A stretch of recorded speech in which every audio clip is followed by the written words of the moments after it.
Hey guys, Roddle5 here with episode number 4 of the Newcastle career mode on FIFA 21. We're kicking this episode off. Callum Wilson and the boys walking out of the bus because we are taking on Manchester City at St James's Park.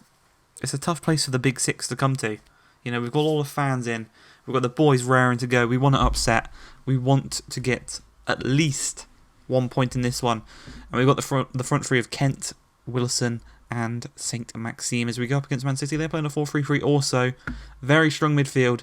And it's a glitch that still hasn't been fixed by EA Sports. Fernandinho is playing at right wing for Man City. I don't know how long it'll take him to fix it. They definitely know it's a glitch. Because, you know, if you remember to the Arsenal career mode, the same glitch happened. We had Zakaria playing at right mid. And we had Lucas Moura playing at centre mid. I'm assuming Bernardo Silva should be playing on that right wing position instead of Fernandinho. But again, thanks a lot EA. Shows they care about the game. But 29 minutes into the game, a ball by Edison floats all the way back. And we're just going to pass it all the way back to Dubravka. Complete the goalkeeper to goalkeeper transition. And we're going to have a go ourselves. But it's a poor clearance all the way to Mendy. To De Bruyne. He plays it then to Sterling. Aguero. Back to Rodri. Just passing it about. Terrible tackle on Aguero there by Isaac Hayden. De Bruyne finds a bit of space, knocks it through to Bernardo Silva, could have shot himself, plays it back across, and that's the Pep Guardiola way. Do not shoot until it is 100% certain you are going to get a goal, and that is exactly what De Bruyne does. We are now 1-0 down, 33 minutes into this game, and I don't think that Aguero is the same after that Hayden tackle. I think he stayed down for a little bit, and I do think he picked up a knock, but Ryan Kent's played through. Out of position is Nathan Ake, lowering him through, charges through, and he doesn't even hit the target. Goes for power over placement. You can see how enraged I am there.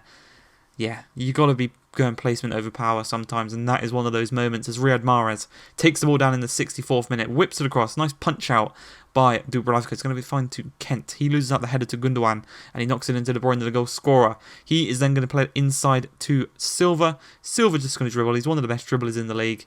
Plays it back to Gundogan. They've got all the time in the world. Their players don't feel the pressure when they're being pressed, and De Bruyne could go for a second. Unfortunately for him, it is saved nicely for us by Dubravka. Headed away only as far as Marcelo, their newest signing, into Gundogan. Gundogan to Marseilles. And I'm not sure who this player is, but he's just gone and tucked the ball into the back of the net, made it 2-0 to Manchester City, and that is not what we want in this game. We want to be pushing for just pushing them to the very end, and we're now 2-0 down. There's 10 minutes remaining, and if we score from here, we maybe might have a chance, you know, to push and actually cause a bit of an upset. And that's exactly what we're going to do with Alan St Maxime, as he's played in by Longstaff. The combination of Sean Longstaff and St Maxime on this left-hand side, is a really, really strong one, you know. They're playing really nicely together, and long may it continue. Long may it continue. It's in the 87th minute. It's played across to Callum Wilson. Callum Wilson's just going to knock it through to John Joe Shelvey, who tucks it past Edison. And we've gone and done it. In the space of 8 minutes, we've gone from being 2-0 down to level at 2-2. Very similar to last season, I think it was, when John Joe Shelvey scored in a 2-2 draw between City and Newcastle. De Bruyne scored a banger, and then Shelvey scored a banger. And I think it ended 2-2. But as you can see, the ball goes over the top. We're going to play it back to Dubravka. We're just going to waste some time, as a point here against Manchester City is absolutely brilliant. And we've got some bad news from that game. We had an injury, an end-of-month injury, and it was for Ryan Kent. He has torn his hamstring. He'll be out for 8 weeks. A training injury. Training injuries suck. They're so bad. And we go into this one here against Sheffield United with a weakened right-hand side. We've transferred him into a right winger, haven't we? So we've got Almiron playing on that right-hand side instead of him. And I'm debating between Almiron and Ryan Fraser, because I'm really enjoying Ryan Fraser right now on the games that I've played in advance. But as we go again, the 4-3-3, and we have got Almiron replacing Kent in that starting lineup. And against Sheffield United, we're away from home at Bramall Lane. It's a tough place to go. Again, that's probably one of the main reasons why Sheffield United are so low in the table in real life. But I'm chatting all this shit about Almiron, and he goes and scores a delicious little chip, making it 1-0 to ourselves. But yeah, as I was saying, I think one of the main reasons why Sheffield United are so low in the Premier League right now is because the fans aren't in the stadiums. If the fans were in Bramall Lane cheering on the boys, I think they would be much, much higher up in the league. Same can be said about a lot of teams, though, in the Premier League this season. There's 17 minutes in. They go back onto level terms. Nice little goal by Ollie McBurney.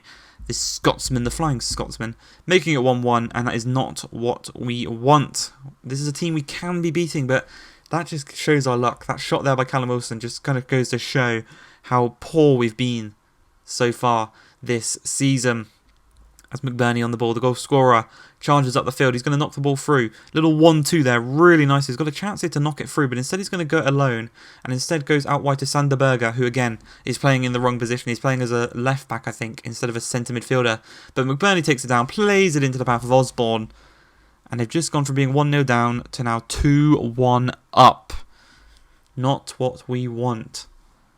We've been outclassed here by Sheffield United, a team we should be beating.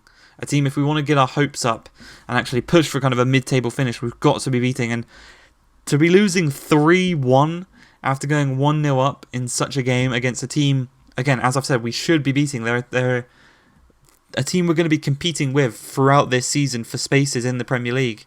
And we're going to lose to them. Not just... It's a convincing loss as well. They played really, really well. As we come into this one, this is going to be the penultimate game of the episode as we take on Spurs, who sit in 7th. And after that loss to Sheffield United, we can see we sit in 15th. 2 wins, 3 draws and 3 losses. Not good enough. Not good enough. But you can see a slight change to the lineup. We do bring in Dwight Gale up top, and we also bring in John Joe Shelvey into the starting lineup. As for Spurs, pretty much fully strength. They've gone and shored up the defence even more, getting Ron McNolly in instead of Eric Dyer. And that CDM partnership of Sissoko and Højbjerg. If you're playing career mode and you're playing against Spurs, just give up, because they are so hard to get past.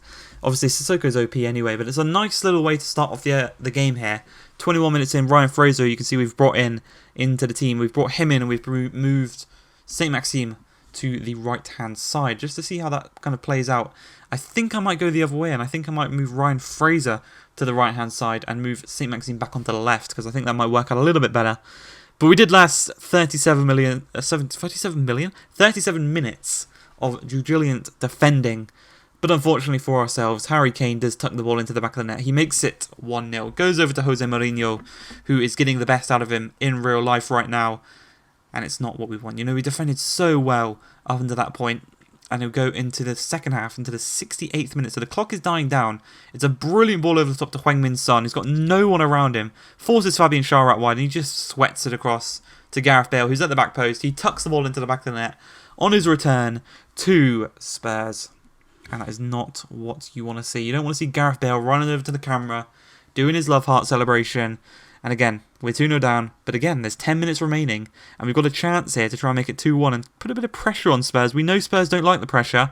And it's Andy Carroll on the header. I think that's his 2nd or 3rd header he's scored so far this season. So he's getting... I'm putting him in the starting lineup, basically. I think I'm going to switch to a 4-4-2 with Wilson and our man Andy Carroll up top. Is a great save by Lloris on Shelvey. And a great save again on the Andy Carroll header. And that was the chance to get us back onto level terms and have a replay of that Manchester City result. But unfortunately for ourselves, Hugo Lloris is too good. And we do only win this game. Do lose this game 2-1. As we're going to the game against Leicester City at the King Power. So back to back to back. Very, very difficult games in this episode.